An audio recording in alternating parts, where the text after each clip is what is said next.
Greetings folks, and welcome to another Hi8 video. Not that you'd probably be able to tell.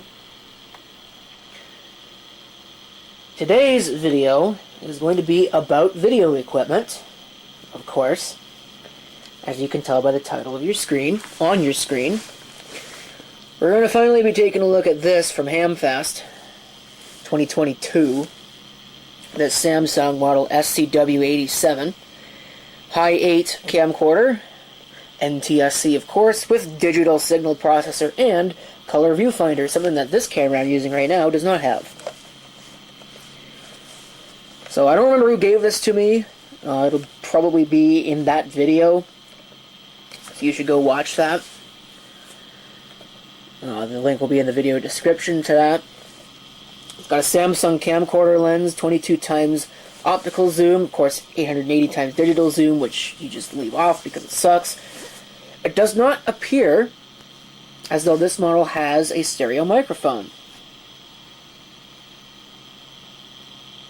which I would have thought that it would have. There is a infrared for remote control that I didn't get. I also didn't get the power supply, but it uses the same standard Canon power supply, because at the heart of it all, this is basically just a Canon camcorder that's been rebadged by Samsung. Of course, it's got the easy cue and custom buttons for programming. Fade, backlight compensation, digital signal effects, and programmed auto exposure, if you were wondering what all those stood for.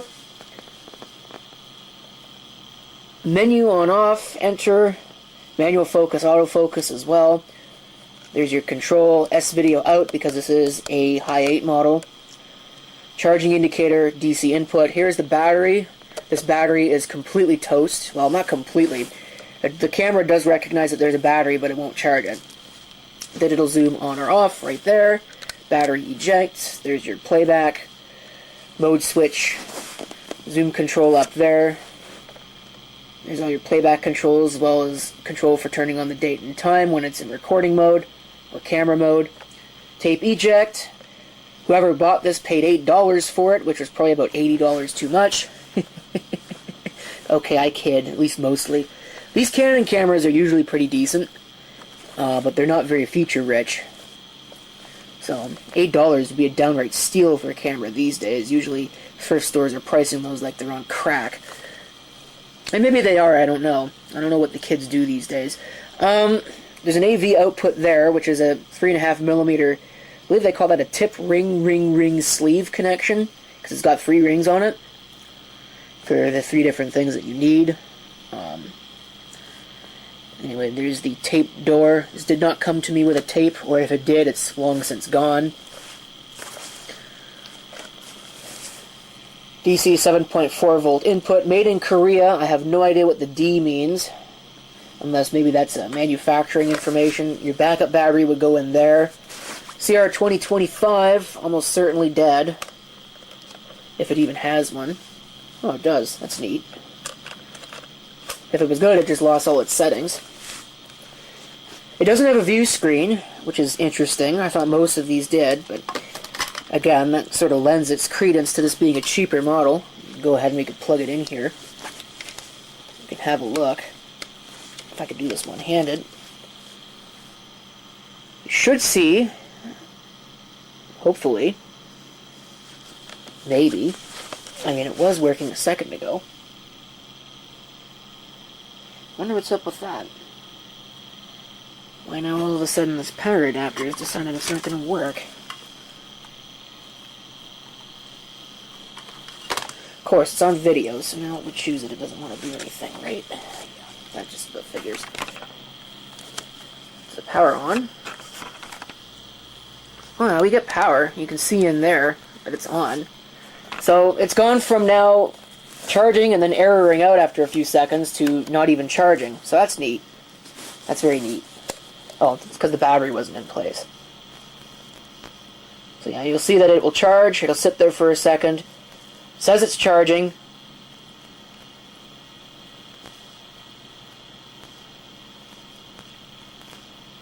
And watch, now it will actually charge perfectly.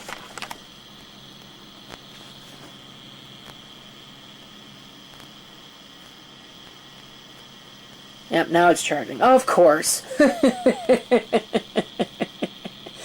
But it shouldn't be ramping up that fast, so the battery is obviously on its last legs. Before, what it was doing was it was flashing that slower than the indication you see there, and that's usually indicative of a charging fault, so it probably just wasn't making good enough contact. So, anyway, I believe that all there's left to do, assuming that the tape mechanism works, we can go ahead and switch over to this camera. So I will be right back, thanks to the magic of videotape.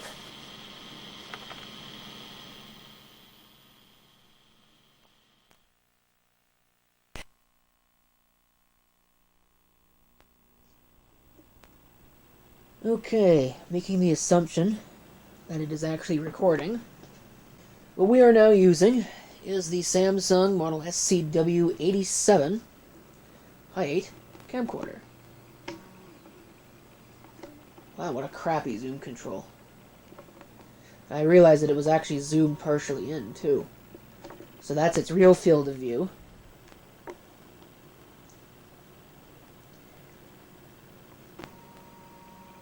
Yeah, that's not a very good zoom control. This does not have any image stabilization as far as I can tell, which is fine. I did try the battery. It ran down basically to 0 as soon as I turned the camera on after unplugging it. And that was before I bothered hitting the record button. So I'm pretty sure it's completely dead. Which kind of sucks, but also kind of expected. Getting an idea for the color reproduction. Even though it's still the middle of winter, so there's not much in the way of colors outside.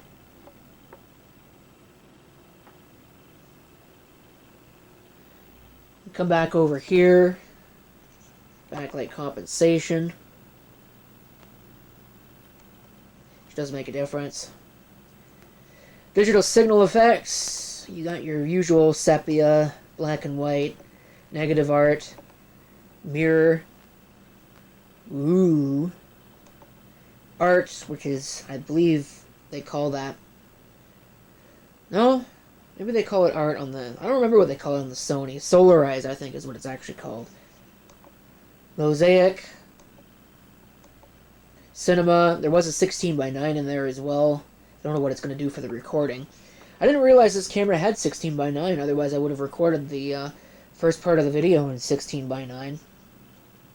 But I guess it didn't matter. Then I wouldn't have been able to demonstrate the signal, the picture effects, I guess. Programmed auto exposure, I believe that's running. Portrait, I have no idea what that is. Snow, that's sports, you can't see anything, which is great. And then back to automatic. I think that's pretty much it. This does have a titler.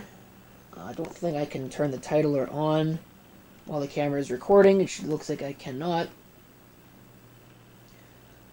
So, there you go. Now, because people always ask in my videos, what did you use to record the first part of the video?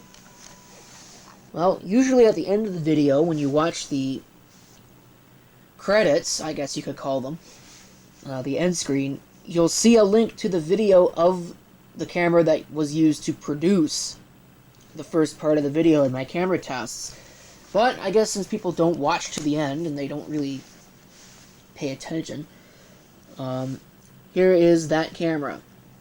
Sony Handycam Vision CCD-TRV65. Again, usually I record in 16:9 with this because it supports it. I didn't realize that this camcorder I'm using right now supported 16:9 because, quite honestly, most of them don't. So, I think I got another Samsung Hi8 camera, like an SCL810 or something. That's right now out in storage. I should have probably just gone and got that one and used it to record this first part of the video, but doesn't really matter, it's too late. But one other interesting thing that you can do that I will demonstrate is you can actually change the color of the date and time display because it applies to both the date and time and the titler, which again is a common feature across all of these. You can change it with all the different colors: red, green, blue, cyan, magenta, yellow. I think you could have it in black and also white.